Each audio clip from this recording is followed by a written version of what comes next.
Picture this. You're crouched in a trench, mud caked on your boots, the acrid smell of gunpowder burning your nostrils. Bullets slice through the air like angry hornets. Your hands tremble, your vision tunnels. And then, something primal takes over. Fear melts into fury. Your body moves on its own. You're no longer a person, you're a weapon. This is the killing rage, a force as old as humanity itself, hardwired into the deepest corners of your brain. Today, we're going to unravel this mystery. Why do ordinary people, mothers, fathers, teachers, neighbors, transform into something almost inhuman under the stress of combat? What flips that switch in our minds, turning panic into violence? And what does this mean, not just for soldiers on the battlefield, but for all of us? Let me start with a story. In 1944, during the Battle of the Bulge, a young American soldier named Henry found himself trapped in a foxhole as German tanks rolled toward his position. He'd never fired his rifle at another human being. He'd joined the army to see the world, not to kill. But as the tanks closed in, something snapped. Later, he'd describe it as a red mist descending over his mind. He stood up, emptied his clip into the advancing soldiers, and kept firing long after they'd retreated. For weeks afterward, he couldn't sleep. He'd wake up sweating, his hands shaking, haunted by what he'd done. And worse, by how easy it had felt in the moment. Henry's story isn't unique.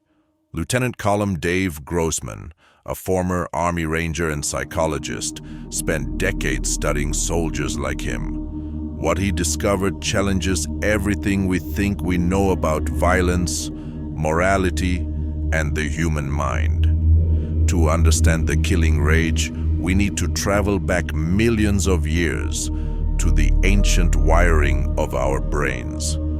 Deep inside your skull lies a structure called the amygdala, part of what scientists call the lizard brain. It's your survival engine. When danger strikes, it doesn't think, it reacts.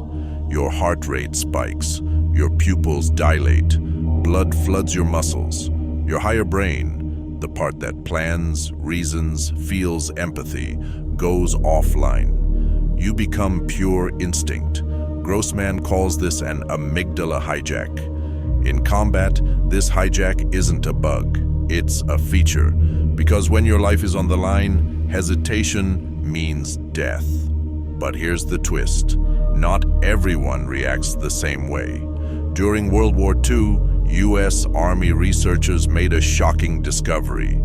In firefights, 75% of soldiers never fired their weapons.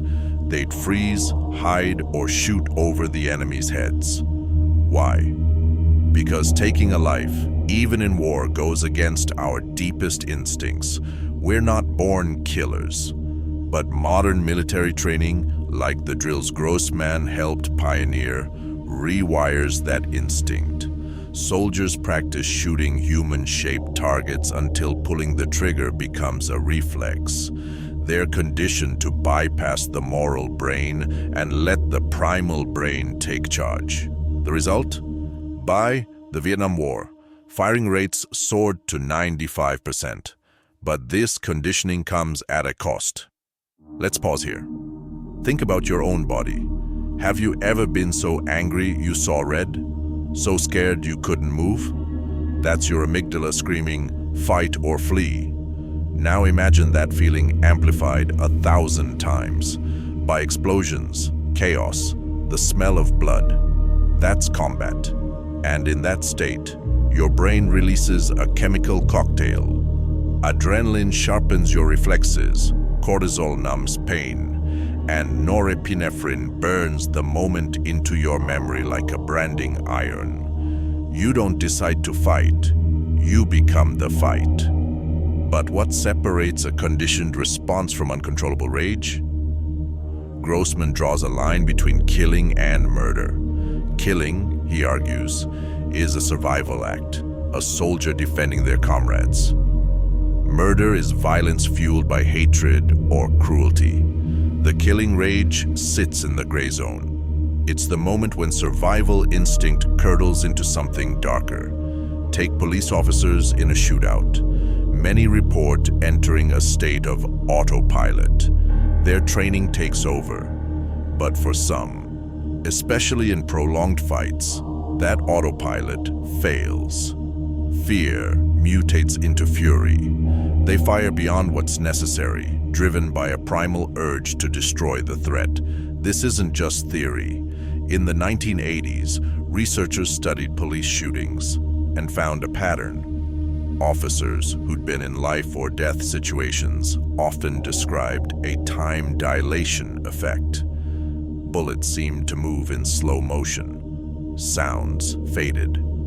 Their vision narrowed to a tunnel, and afterward, many struggled to recall details.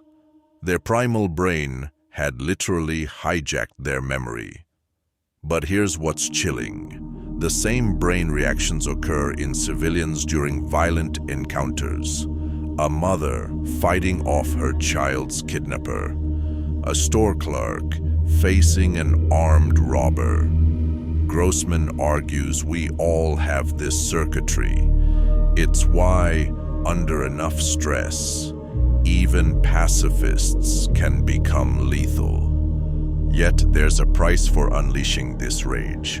Soldiers and cops often return home with invisible wounds. PTSD isn't just about flashbacks. It's the amygdala stuck in overdrive, stuck in that primal loop of fight or flight. One veteran told Grossman, "I miss the war, because in battle, I knew who I was, a warrior. At home, I'm a bomb waiting to go off." This is the paradox of the killing rage. It saves lives in the moment, but can destroy them in the aftermath. So, can we control this primal force? Grossman believes so. He teaches soldiers and law enforcement to hack their stress response. Techniques like tactical breathing, inhaling for 4 counts, holding for 4, exhaling for 4, to calm the amygdala. Stress inoculation, exposing trainees to simulated gunfire and chaos until their brains learn to stay cool under pressure. The goal isn't to eliminate fear, but to channel it. Because in Grossman's words, courage isn't the absence of fear, it's acting in spite of it. But this isn't just for warriors. Imagine you're walking to your car at night and you sense danger. Your heart races, your palms sweat. That's your primal brain arming you. But instead of panicking, you take a breath. You assess. You act. That's the warrior mindset. Not seeking violence, but being ready to survive it.